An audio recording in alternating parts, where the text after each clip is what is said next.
मंत्री प्रताप सरनाईक ने कहा, पिछले वर्ष की तुलना में हमने एसटी बसों की संख्या में काफी वृद्धि की है। कम यात्रियों वाले क्षेत्रों से बसों को कोंकण क्षेत्र की ओर मोड़ा गया है, जिससे वहां के लोगों को काफी लाभ हुआ है। उन्होंने यह भी बताया कि यह कदम लोगों की यात्रा सुविधा को बेहतर बनाने और गणेश उत्सव के दौरान कोंकण वासियों की आवश्यकताओं को पूरा करने के लिए उठाया गया है।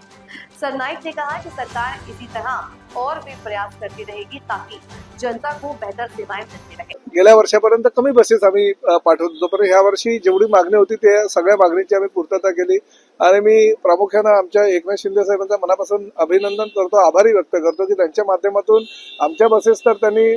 स्वतःच्या संघटनेच्या माध्यमातून बुक केल्यात, पण त्याचबरोबर त्यांनी खासगी बसेसही बुक केल्या, त्यामुळे परिवहन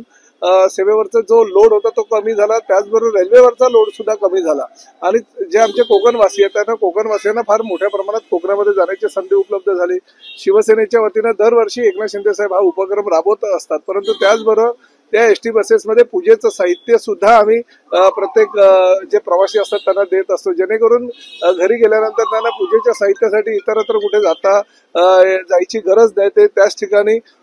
गेल्यावर पूजेचं साहित्य घेऊनच जर गणपतीच्या दर्शनाला सगळीकडे गेले तर त्यांना ते सगळं घरी त्यांच्या हातामध्ये देण्याची व्यवस्था आम्ही केलेली आणि भविष्यामध्ये सुद्धा ही आमची जी परंपरा आहे ती कायम ठेवू। राज्याचे मुख्यमंत्री काँग्रेसचे पृथ्वीराज चव्हाण होते आणि त्यावेळेस ठाण्यातून आमचे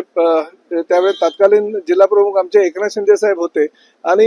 आम्ही जेव्हा मुख्यमंत्री म्हणून पृथ्वीराज चव्हाणांना भेटायला गेलो की बाबा मुंबईमध्ये मेट्रो